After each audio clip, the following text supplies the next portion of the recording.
shot. He's already out of the groove. Not real sure why he got out of the groove. He just overdrove the corner, had some kind of problem, but then once he got up, it's so slick, and these guys here are lucky to get slowed down. But once you get that far out of the groove, Steve, you're just along for the ride. Yeah, disappointing finish to Corey LaJoy's.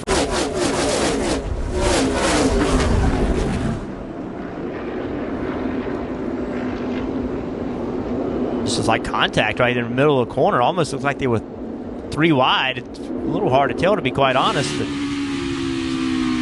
short, no pressure behind. yeah, that's what happened. Rolling here. Keep coming low. Reagan No jumped up on the out.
On the outside, just rolls up on the outside of 78. 78 gets loose, just like we saw with Ricky Stenhouse Jr. a minute ago. Got loose, getting in the corner.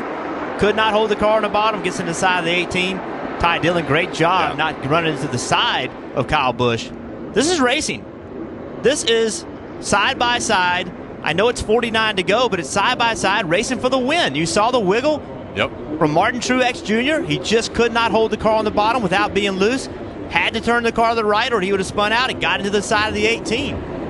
It's hard racing. It's track position racing. You have to be aggressive. You have to push on these restarts. This is the result when you push, but if you don't, you're not going to win these races. The winless streak will continue for Kyle Busch. It now goes over a year. Look at the rear of that car just fold up. And we had just seen it on the previous restart, Rick. These two cars left the field by 1 second in one lap. They were hands down the two most dominant cars here today, both eliminated. I'm not sure I know who the favorite is now. Is there a new favorite? Anyone else? Well, who's going to step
Ty Dillon with a big block, but Kyle Larson couldn't go on any lower.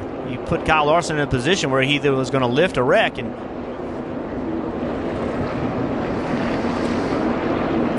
there was a little contact with the 21 of Ryan Blaney as well as he was coming up the racetrack.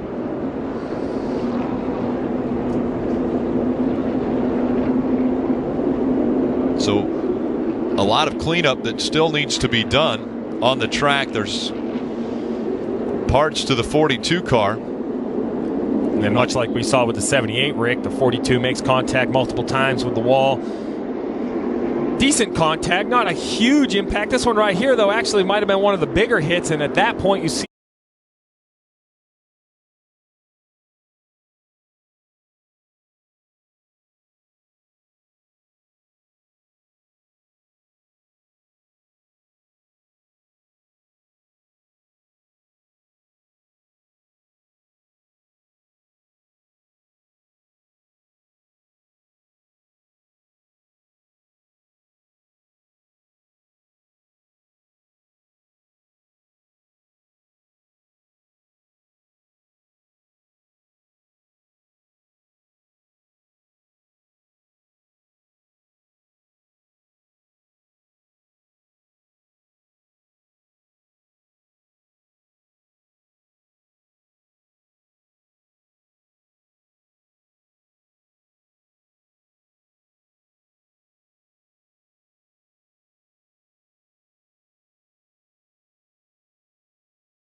Trevor Bayne was third. He was just behind Brad Keselowski.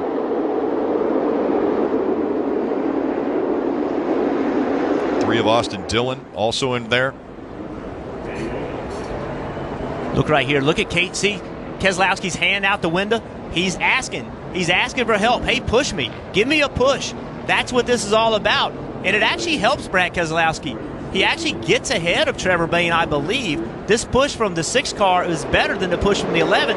The 11 pushing Kane actually knocked the rear tires off the ground. The push from the 6 pushed the 2 car ahead. And Michael McDowell in the 95 was pushing the 6 and pushed him right around. I think the leader of this race. They go down the backstretch. Still smoke coming out of the 11. He gets up the racetrack. And the 11 goes around. They wreck behind him. Did they get to the overtime line? They haven't got there yet. Has the caution come out yet? Now the caution comes out. The question will be, did the caution come out after he crossed the overtime line?